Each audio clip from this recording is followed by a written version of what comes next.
그런데 시스템만으로는 해결할 수 없는 문제가 한 가지 있습니다. 과연 무엇일까요? 송나라에 맛이 기가 막히게 좋은 술집이 있었습니다.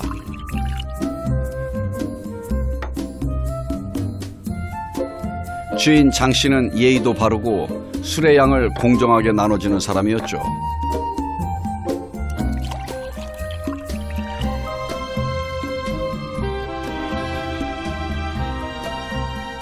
그런데 어느 날부터인가 손님이 점점 뜸해지더니 어느새 아무도 찾아오지 않는 술집이 되어버렸습니다.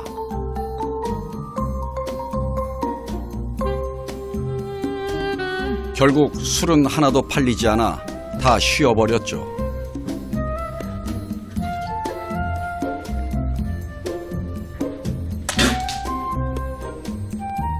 결국은 그 마을의 어른, 이 이름이 양천이라고 하는 분이에요. 그분한테 물어봤죠. 도대체 술이 왜십니까? 그랬더니 혹시 개가 사납소? 이렇게 물어봤죠. 그랬더니 개 사나운 거랑 개가 사나운 거랑 술이 쉬는 것과 무슨 관계가 있습니까? 했더니 개가 사납기 때문에 술이 쉰다라고 얘기했어요.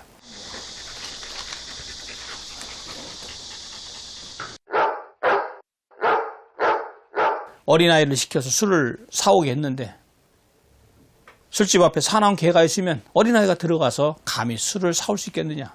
마치 나라에도 마찬가지다.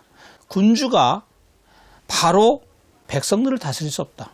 신하가 있는데 그 신하들 중에서는 군주와 백성들의 사이를 가로막는 그런 존재, 마치 사나운 개 같은 존재가 있다. 그래서 그 개가 사납지 않아야만 나라가 잘 된다. 결국 여기서 개는 국가의 개혁을 가로막는 기득권 세력인 것입니다. 그렇다고 신하들이 없이 정치를 할 수도 없는 노릇입니다. 따라서 신하를 쓰되 그들이 딴 생각을 품지 못하도록 만들 또 다른 수단이 필요합니다.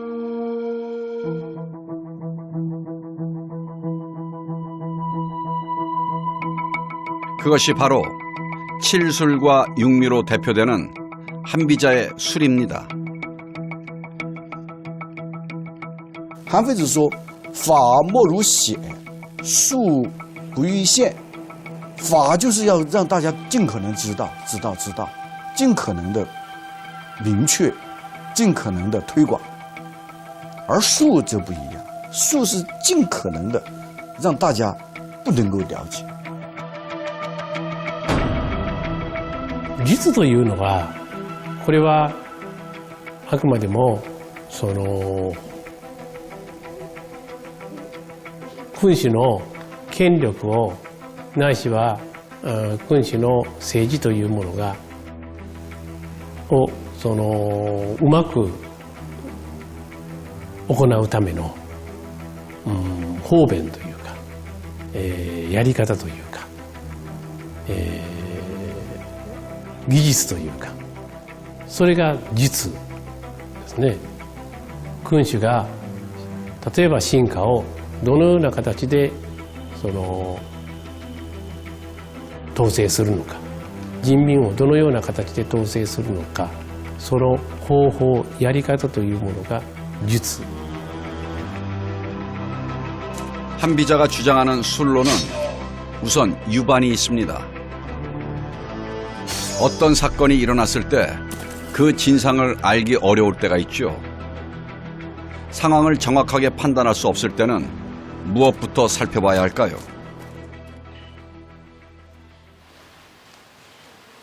어느 날 요리사가 왕에게 고기를 구워 바쳤습니다.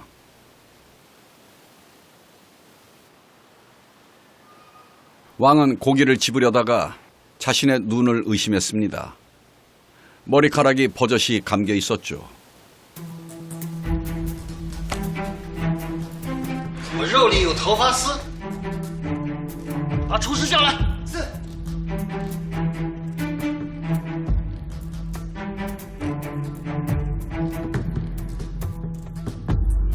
분노한 왕은 즉시 요리사를 체포했습니다.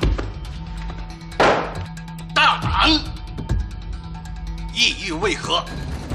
从实招来。那么他呢，就是面临被治罪的时候，他申辩。申辩的理由就是我有罪，我有三宗罪。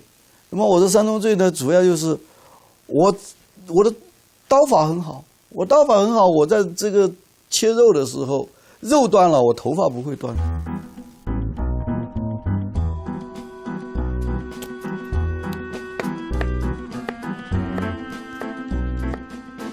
然后我这个把这个肉穿上这个木棍的时候，我的这个技术也很好。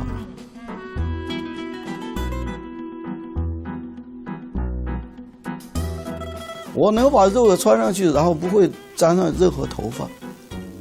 我烤肉的时候，我的技术也很好，我肉能烤好，我的头发这个什么就是留在上面了。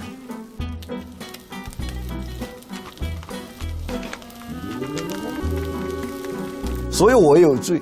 其实它隐含的一个意思是什么？隐含的意思，我有这么高的技术，怎么可能有头发留在上面呢？然后他紧接着补出来一句：难道这下边没有人跟我有一点厉害的冲突吗？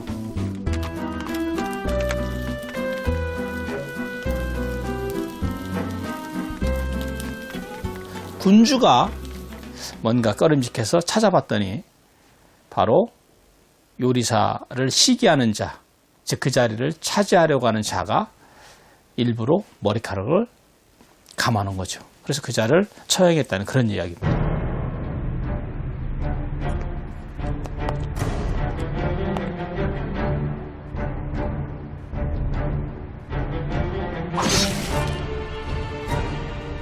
그래서 군주가 신하를 다스릴 때는 항상 어떤 신하가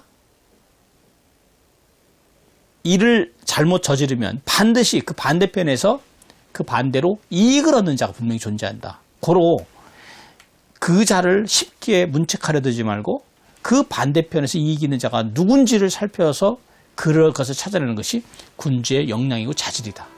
그러니까 말하자면 그런 것들을 제대로 살피지 못하면 군주의 리더십은 타격을 입는다. 이것이 이제 한비자가 말하고자 하는 핵심이죠.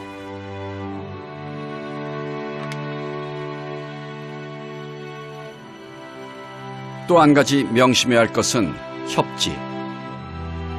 속마음을 감춰야 한다는 뜻입니다.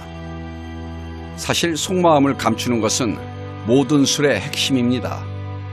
전제군주의 역량이란 속마음을 들키지 않는 것이 전부라고도 할 수 있습니다. 신하에게 속마음을 들킨다면 오히려 조정당할 수 있기 때문입니다.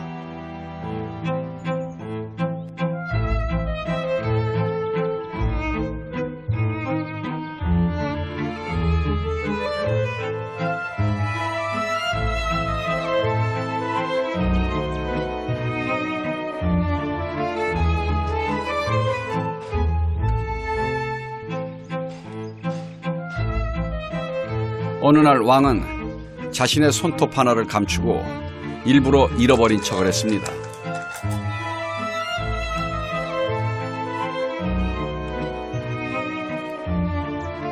啊，本王的指甲为何少了一只？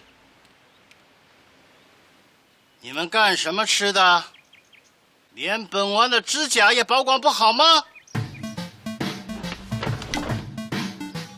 놀란 신하들은 이것저것을 살피며 손톱을 찾아다닙니다.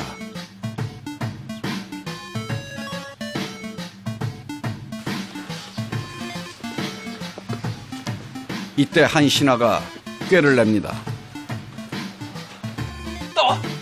我找到了，我找到了，是我找到了，我找到了，我找到了，我找到了。 And the official, and then he would test the officials. If the official actually would immediately try to pick up something from the floor, clipping his own nail and giving that to the king, it meant this is an official who's not honest. Because he realized the king wants that nail.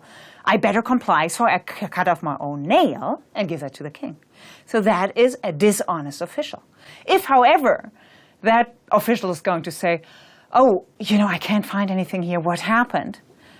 And if that official is actually facing the risk that the king might be very displeased, that is going to be an honest official that the king will be able to trust. So this is a wonderful episode that shows exactly the shu, the technique, of the king to find out who is really reliable, whom can I trust, who is taking risks.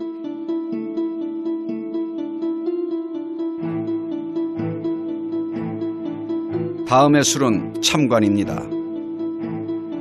여러 신하들로부터 서로 다른 의견을 듣는 것입니다. 너무 당연하다고 생각되십니까? 하지만 한비자의 진정한 통찰은 그런 것이 아닙니다.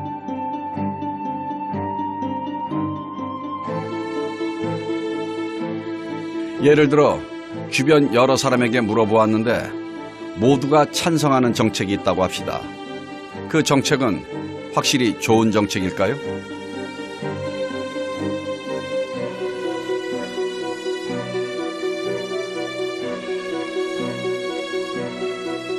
한비자는 그렇지 않다고 대답합니다.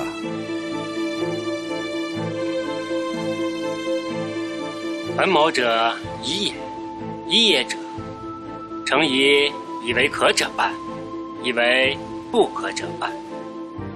今一国尽以为可，是王办也。杰诸者，故王其办者一也。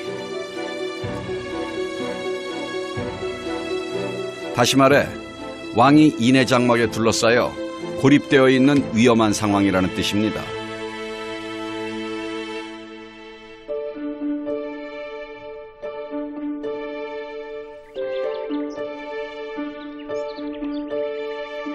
다음은 일청입니다. 복지부동이나 무임승차를 방지하는 방법이죠.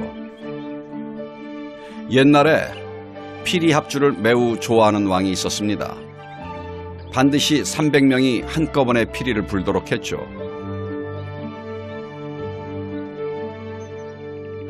이 중에는 물론 피리를 잘 부는 사람도 있었지만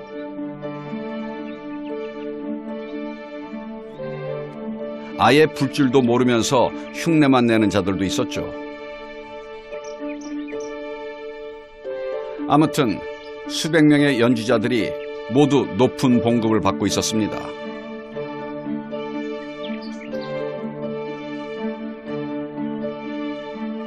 그런데 왕이 죽고 아들이 즉위했습니다. 새 왕은 합주가 아니라 독주를 좋아했습니다. 그래서 한 사람씩 따로 불러서 연주를 감상했죠. 무임승차로 편히 지내던 엉터리 연주자 입장에서는 큰일이 난 것입니다. 轮到南国处士的时候，你想他能吹还能混下去吗？他混不下去了，然后他自然而然就跑了。我不能说笼统的说你这儿该干什么该干什么，我一定要说具体到每一个个体的权利职责是什么，然后才能够根据他们的这个是非曲直来判断功过。所以叫依听则下，一一的听，一个一个的听，落实到具体的个体去考察，去这个就是确定他们的功过。那么这个才是最有效的治国的方法和管理的方法，最有效的就是这样的。否则很多人会这个尸位素餐、瞒天过海的。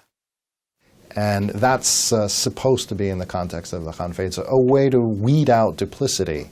When people realize that the punishment, as we discussed, could be very severe for misrepresenting their own abilities, then you're likely to get them to offer themselves as honestly as they can, because they know that if their performance is very close to what they've promised, then they're likely to be rewarded. But if they've wildly misstated their capabilities, then they're going to be punished.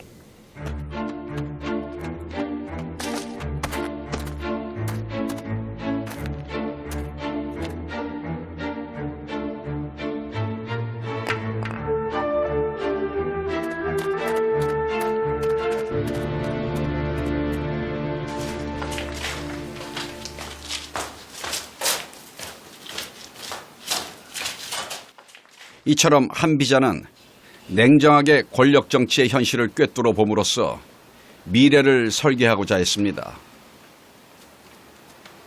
하지만 결국 자신도 권력 투쟁의 희생물이 되고 맙니다. But I say ironically because, on the contrary, the way it worked out historically is by the ruler being so captivated by Han Fei's ideas, that brought out the jealousy of Li Se, one of the other major ministers, and Li Se then slandered Han Feize to the ruler of Qin, and ultimately that led to the death of Han Feize. So ironically, his extraordinary powers of persuasion, in a certain sense, led to his own demise.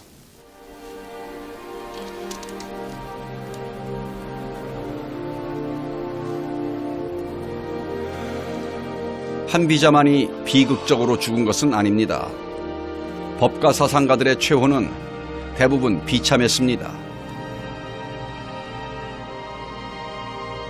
진나라에 법가의 전통을 세운 상황 역시 거열형에 처해 사지가 찢겨 죽었고, 초기 법가의 선구자 오기 또한 개혁의 원한을 품은 귀족들에게 수많은 화살을 맞고 죽었죠.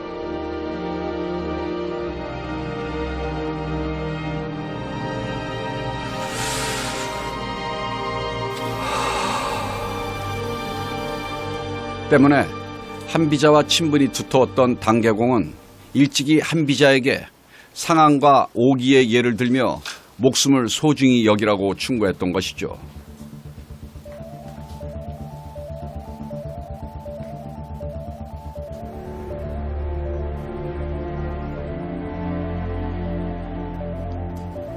但是韩非子针对唐僖公的这个劝告，他说了一番话。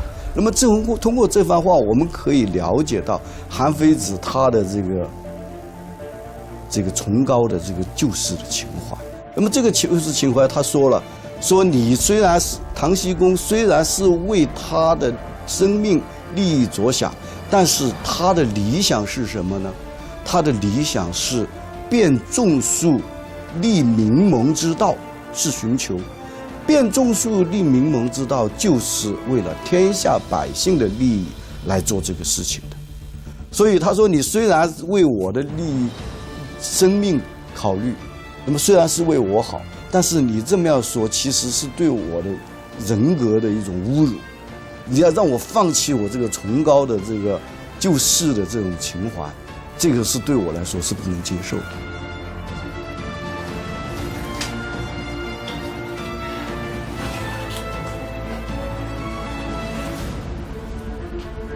아마 한비자는 자신의 이른 죽음을 알았다 할지라도 자신의 삶을 후회하지는 않았을 것입니다. 한비자와 법가 철학자들은 정치란, 그리고 권력이란 더러운 진흙탕에서 연꽃을 피우는 일이라고 믿고 있었기 때문입니다. 인간성의 어두운 면에 절망하지 않고 오히려 그 어둠을 이용해서 연꽃을 피워내고자 하는 것이 진정한 현실주의자들의 결기일 것입니다.